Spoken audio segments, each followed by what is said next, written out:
నమస్తే. ఇప్పుడు మీరు చూడబోతున్న వీడియో ఖచ్చితంగా మీకు ఉపయోగపడుతుంది, నచ్చుతుంది కూడా.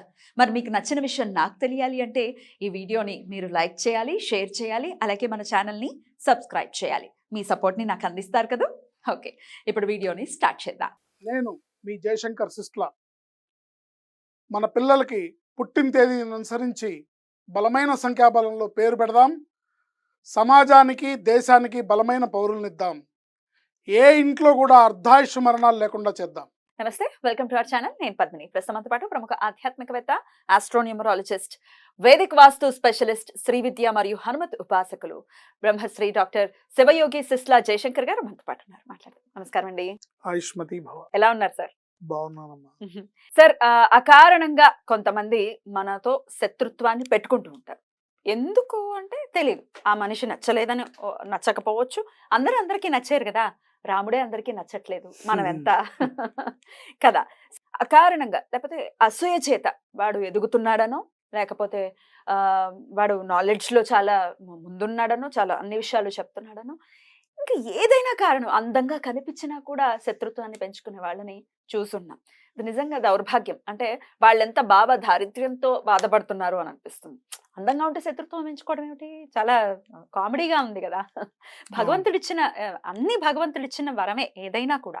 అయితే ఈ అకారణంగా శత్రుత్వాన్ని పెంచుకుని అనవసరంగా వాళ్ళ చేత సఫర్ అవ్వటం, వాళ్ళ వల్ల సఫర్ అవ్వటం అనేది జరుగుతూ ఉంటుంది.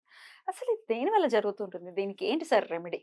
దీనికి ఒకటి ఇంటి వాస్తు ప్రభావం ఉండొచ్చు, లేదా వీళ్ళ జాతకంలో ఉన్న గ్రహస్థితి ప్రభావం అవ్వచ్చు, లేదా కొన్ని కుటుంబాల్లో మనుషులు ఇవాళ రేపు అట్లాగే ఉన్నారు. అలా ముఖ్యంగా బంధువుల్లోనే ఎక్కువగా తయారవుతున్నారు. కరెక్ట్. ఇతరుల కన్నా కూడా మనతో సంబంధం లేని వాళ్ళే మన మీద ప్రేమపూర్వకంగా స్నేహభావంతో ఉంటారు.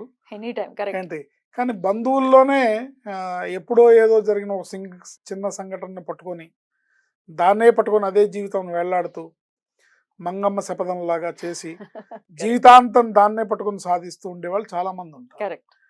సో జనరల్గా ఈ శత్రుత్వ భావన అనేది వాళ్ళ మనసుల్లో, అంటే ఇక వాళ్ళు ఏం చేయగలం, మనం ఏం చేస్తాం? ఇప్పుడు వాళ్ళు ఏదో చెడు తలంపులతో ఉన్నారని మనం చెడు చేయలేం కదా. చేయలేము. సరే, మనం భగవంతుడిని ప్రార్థించడమే. వాళ్ళలో ఉన్న శత్రుత్వ భావన తగ్గాలి అని భగవంతుని ప్రార్థించడం ఒకటి. మనం ఓపిక వహించాలి అంటారా? ఓపిక వహించాలి. చిన్న చిన్న రెమెడీస్ మన శాస్త్రంలో ఉన్నాయి కాబట్టి అవి చేసుకోవడం ద్వారా శత్రువు నాశనం అంటే వాళ్ళల్లో ఉన్న శత్రుత్వ భావనని నాశనం చేయడం. శత్రువునే నాశనం చేయడం. వాళ్ళు శత్రువులు నాశనం వాళ్ళని మనం కోరుకోం, అది భగవంతుడు చూసుకుంటాడు. మనకొద్దు, మన అకౌంట్లో దాన్ని వేసుకోవద్దు. అవును, అనవసరంగా. వాళ్ళల్లో ఉన్న శత్రుత్వ భావనను తగ్గించమని భగవంతుడిని వేడుకుంటూ ఒక చక్కటి పరిహారం మనం చేయొచ్చు. రెమెడీ ఏంటి సార్? ఇది వాళ్ళ ఇంట్లో వాస్తు ప్రాబ్లం వల్ల వచ్చిందనుకోండి, అది వాస్తు ప్రాబ్లం రెక్టిఫై చేస్తేనే పోతుంది. ఓకే. ఏ వాస్తు ప్రాబ్లం వల్ల ఇట్లా కారణంగా శత్రువులు పెరుగుతారు? జనరల్గా ఇంట్లో సహజ వాస్తు బాగుండకపోయినా లోపాలు ఉంటే ఇబ్బందులు వస్తాయి. వాయువ్యం లోపాలు ఉంటే ఇబ్బందులు వస్తాయి. నైరుతుల లోపాలు ఉంటే ఇబ్బందులు వస్తాయి. అట్లాగే ఎనర్జీ వాస్తులో యూవీ రేస్ అని ఉంటాయి. యూవీ రేస్ అంటే అల్ట్రావైలెట్ రేస్ అంటారు. అల్ట్రావైలెట్ రేస్ ఇంట్లో కనుక ఫామ్ అవుతాయి అంటే అర్థం ఏంటంటే జనఘోష, నరదృష్టి అని అర్థం. ఏంటి అట్లాగే జియోపతిక్ స్ట్రెస్ అని ఉంటుంది, అంటే భూగర్భం నుంచి వచ్చే ఎనర్జీ. ఏంటి ఇంకా ఐఆర్ రేస్ అని ఉంటుంది. ఐఆర్ రేస్ అంటే infrared race is nothing but ప్రేత శక్తులు. సో ఈ చేయగలుగుతాయి సార్ మన ఎనర్జీ వాస్తుతోని డిటెక్ట్ చేయొచ్చు, వాటిని రిస్ట్రిక్ట్ చేయొచ్చు, వాటిని 100% ట్రీట్మెంట్ చేస్తే మళ్ళీ ఇంట్లో అడుగు పెట్టలేవు. సూపర్. కాకపోతే ఇప్పుడు సపోజ్ అనుకోండి, ఆ ఇంటికి సంబంధించిన పితృదేవతలే ఉన్నారనుకోండి, వాళ్ళని మనం దురుసుగా వెళ్ళగొట్టని అనుకోం కదా. అందుకని అలాంటి సందర్భాల్లో చేసేవి వేరేగా. వాళ్ళకి అయ్యా మీరు ఇల్లంతా తిరక్కండి, మీకు ఇక్కడ ఒక స్థానం కల్పిస్తున్నాము, ఇక్కడ కూర్చోండి, మీకు రోజు కావాలంటే నైవేద్యం కూడా పెడతారు, మంచినీళ్ళు కూడా ఇస్తారు, మీరు అక్కడ కూర్చోండి, వీళ్ళని ఆశీర్వదిస్తున్నాండి, అంతే తప్ప ఇల్లంతా తిరక్కండి అని. రీజన్ ఏంటంటే ఎక్కడ ప్రేతశక్తి తిరుగుతుందో అక్కడ దైవశక్తి పక్కెళ్ళిపోతుంది. అంతే కదా. సో అట్లా అయితే ఈ అకారణంగా శత్రుత్వ భావనతో మేము బాధపడుతున్నాము, ఎందుకో తెలియదండి, మా మీద వాళ్ళు ఇంత పగ పెంచుకొని మమ్మల్ని చూస్తేనే మిరమిరలాడిపోతున్నారు, మా గురించి అవాకులు చవాకులు చెడుగా పేలుతున్నారు. అవును. ప్రచారం చేస్తుంటారు, మేము వాళ్ళకి చేసిన అన్యాయం ఏమీ లేదండి అనుకునే వాళ్ళకి మనం చక్కటి పరిహారం ఒక 7 లవంగాలు హ్మ్. తీసుకొని హ్మ్. శనివారం నాడు హ్మ్. స్నానం అవ్వంగానే వెంకటేశ్వర స్వామి దండం పెట్టుకున్నాక ఈ 7 లవంగాల్ని చేతిలో పట్టుకొని వాళ్ళ పేరుని 9 సార్లు ఉచ్చరించి, ఎవరికైతే మీ మీద శత్రుభావన ఉందని మీరు భావిస్తున్నారు వాళ్ళ పేరుని ఉచ్చరించి వాళ్ళ మనసుల్లో నా మీద శత్రుత్వ భావన పోవుగాక అని గట్టిగా సంకల్పం చేసుకుని ఈ 7 లవంగాల్ని ఎవరు తొక్కని చోట ఇట్లా తీసి గుప్పెడు అని ఊదేయాలి. అంటే అవి చల్లాచెదరుగా పడిపోవాలి. అంటే అవి ఎవరు తొక్కకుండా నిర్జన ప్రదేశంలో పడేటట్టుగా చేయొచ్చు ఈ పరిహారం. ఇంట్లోనే చేయాలని లేదు, పక్కన ఎక్కడన్నా కూడా చేయొచ్చు, బయట చేయాలి కదా, బయటే చేయాలి. ఇట్లా 9 శనివారాలు పొద్దున్నే చేసుకుంటే వాళ్ళలో శత్రుత్వ భావం తగ్గుతుంది.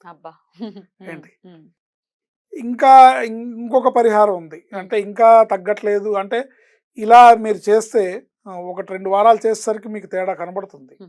ఇంట్లో కొంచెం అమావాస్య వెళ్ళిన తర్వాత వచ్చే మంగళవారం నాడు ఒక 5 ఎర్రటి ఎండుమిరపకాయలు తీసుకొని అవి కూడా ఇట్లా చేతిలో పట్టుకొని వాళ్ళకి నా మీద ఉన్న శత్రుత్వ భావన తొలగిపోవాలి అని భగవంతుని ప్రార్థించి శం శరవణ భవ, శం శరవణ భవ, శం శరవణ భవ, శం శరవణ భవ అని తలుచుకొని ఈ 5 మిరపకాయలని ఎవరు తొక్కని ప్లేస్లో భూమిలో పాతేయాలి.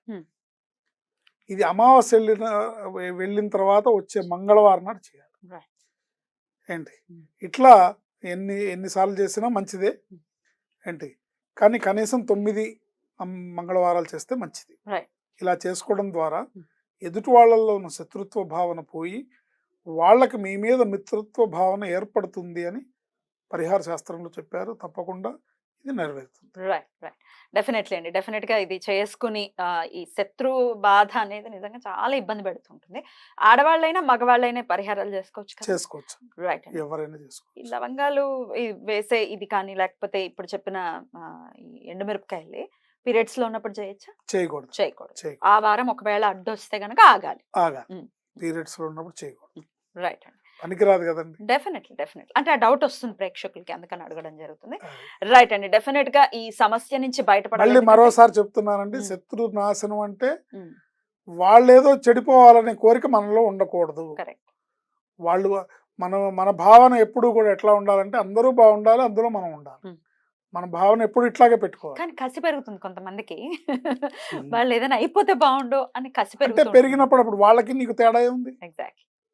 అండ్ నీకు ప్రకృతి హెల్ప్ చేయాలనే ఉంది. చిన్నప్పుడు మా నాన్న మా తమ్ముడిని ఒరే పంది అని తిట్టా అనుకోండి, నేను అరే పందికి అన్న ఏమవుతాడు రా అని అడిగేవాడు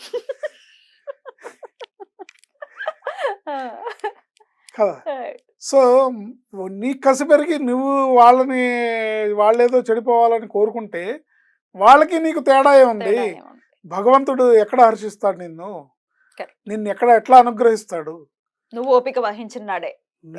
నువ్వు నీ సైడ్ నువ్వు ధర్మంగా ఉండు, నువ్వు న్యాయంగా ఉండు.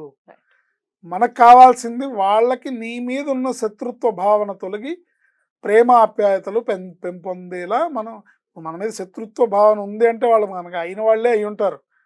కానీ వాడు ముక్కుమోహన్ తెలియని వాళ్ళు ఎవరు మన మీద శత్రుత్వ భావన పెంచుకోరు కదా.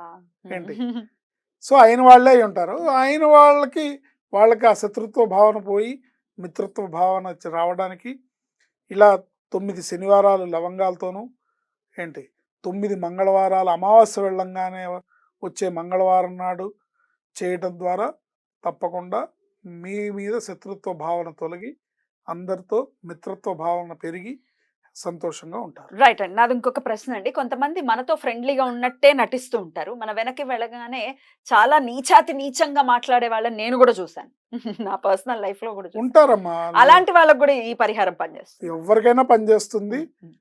నేననేది ఏంటంటే వాళ్ళు అలా ఉన్నారని మనం అలా ఉండము, కానీ ఇప్పుడు మన గురించి చాలా బ్యాడ్ గా మాట్లాడితే మనసు కించిత్ బాధ అనిపించదు? బాధ ఉంటుంది, బట్ ప్రకృతికి వదిలేస్తే ప్రకృతి చూసుకుంటుంది, భగవంతుడు చూసుకుంటాడు. డెఫినెట్లీ. మనం వేసే శిక్ష కన్నా భగవంతుడు వేసే శిక్షలోనే మనం తిరుగుతున్నట్టుగా ఉంది కాబట్టి తప్పట్లేదు. రైట్ అండి. చాలా బ్యూటిఫుల్. అంటే ఇది చాలా అవసరమైనటువంటి విషయం ఏమో అనిపిస్తుంది. అందరూ ఎదుర్కొనేటటువంటి సమస్య ఇది. రైట్ అండి. డెఫినిట్‌గా ఇది హెల్ప్ అవుతుంది ప్రేక్షకులకి ఎవరైతే ఈ సమస్యతో ఇబ్బంది పడుతూ ఉన్నారు. రైట్ అండి. Thank you so much sir. నమస్తే. ఆయుష్మతి భవ.